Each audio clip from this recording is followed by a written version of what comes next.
Well, it's the 15th of October, 2020, and what to say? I wanted to say something about Kashmir, which is bothering me greatly at the moment. I don't know whether it should, but it does. And partly the focus for that is the British Labour Party. It just annoys me so much. I mean, come on, guys. The new leader of the Labour Party has decided that we're talking about Sir Keir Starmer, has decided to change Labour's stance in regard to the Kashmir dispute. You might think this is really trivial. It's not. Remember that the largest element of diaspora for Mirpuri, Pakistan, the area of Pakistan that is old Kashmir, are in Britain. It's just a historical accident, but that's the way it is.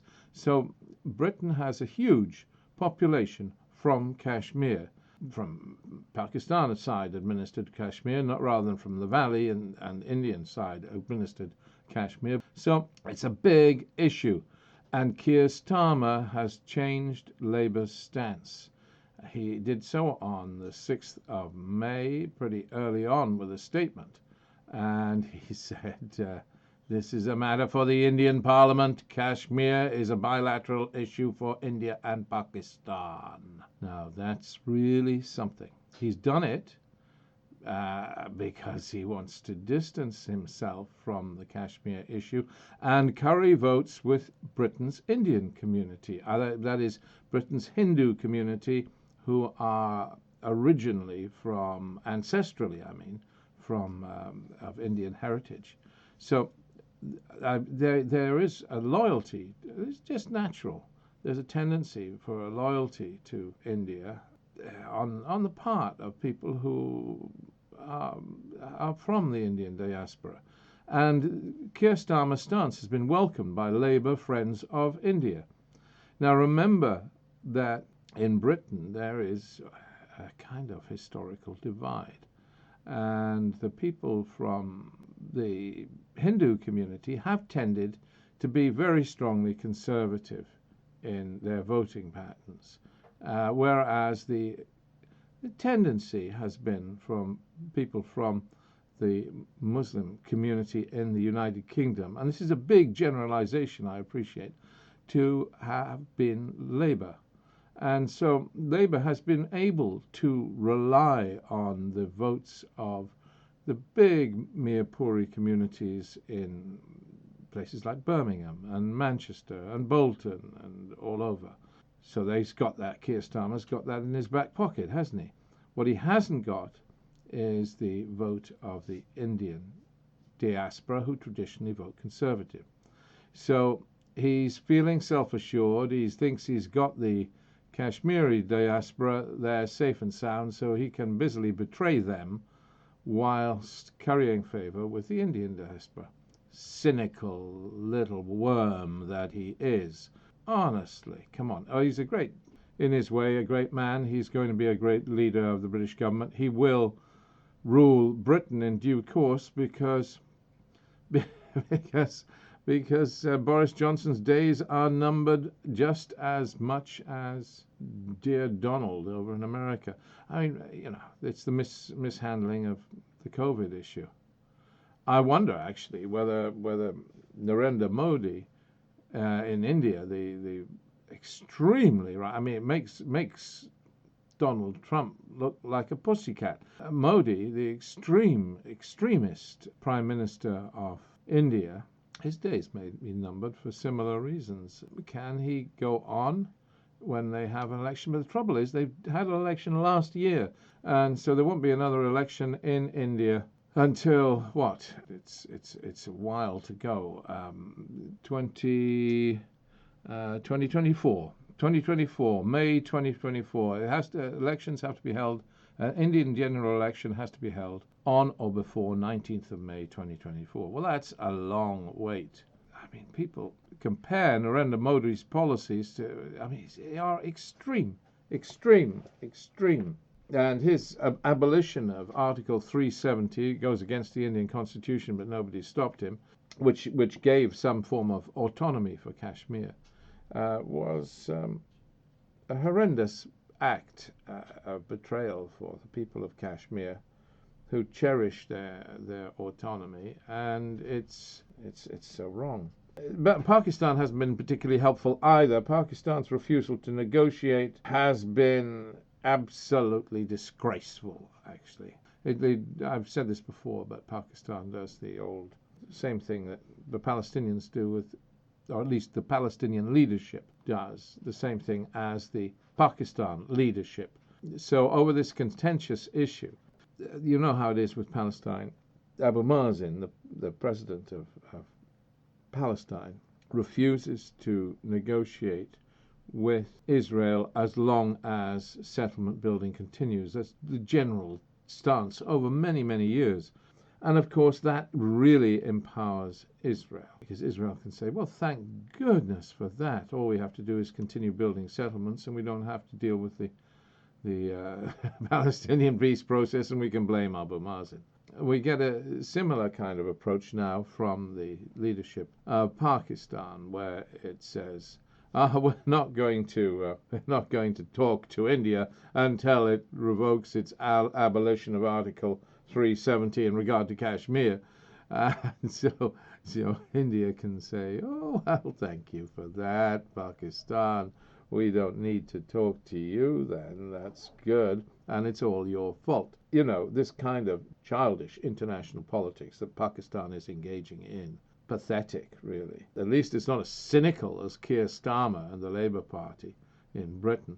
If I were mere poor heritage British citizen living in Birmingham, somewhere a town in the Midlands, and it came to the next British general election, you see that's some way off, isn't it, as well?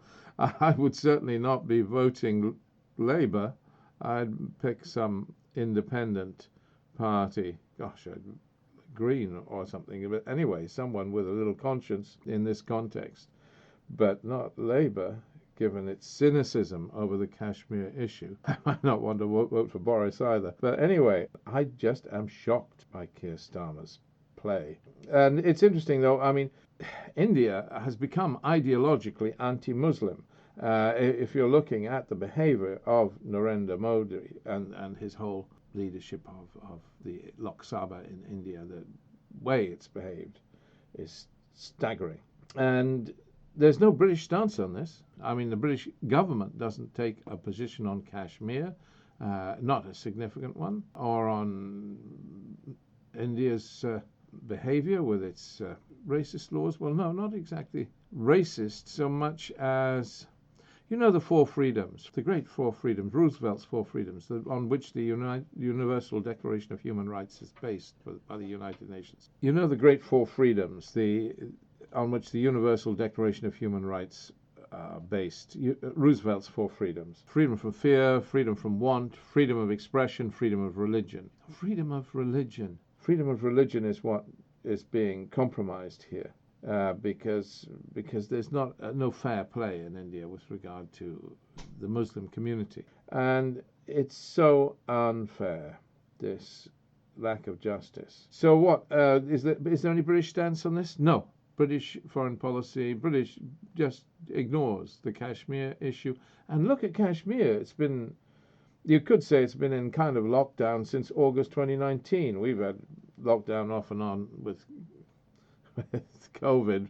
We know what it's like. But Kashmir has not only had to deal with COVID. Yeah, Modi's as hardline as Trump, and more so. You could say, actually, though, to be fair, Modi's actions over Kashmir, his most savage actions, were prompted by Trump, because Trump was offering to intervene, and Modi was so proudful that he reacted by abolishing Article 370 of the Indian Constitution. So what to do? And you know, some of the measures that have been taken, the pulling of the internet down. Of course, it's back now, but only barely back in Kashmir in the valley. It really has been extraordinary. Internet was removed for 213 days in Kashmir until it was restored in March of this year. That's the longest shutdown in any democracy. of the internet. But it's restored in limited fashion in some areas of the valley, and speed is restricted to generally to 2 or 3G. High-speed 4G is banned for Kashmir, and there are conditions with regard to tracking online activity. So there are all sorts of restrictions on Kashmir and freedom of expression ongoing. What to say? What should be done? Well, what should be done is the British Muslim community should wake up. Their complacency. They're great at demonstrating, aren't they? They'll go out on the streets and rant and rage, but that's about it. They won't really put real pressure on members of parliament. They're very poor at getting things done. It's all just a quick rant and then go back to bed.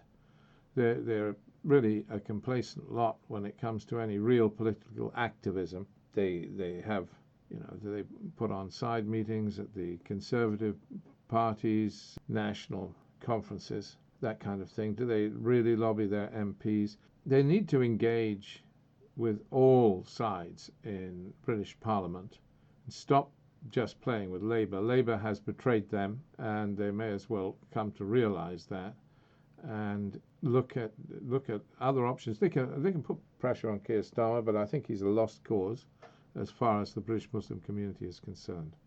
So we need to do some thinking here about political activism in the UK. And certainly the Kashmir issue is one that the world should care about. The most highly militarized area in the world, more soldiers per head of population than anywhere on earth. It's cruel what goes on in Kashmir, and it really should stop.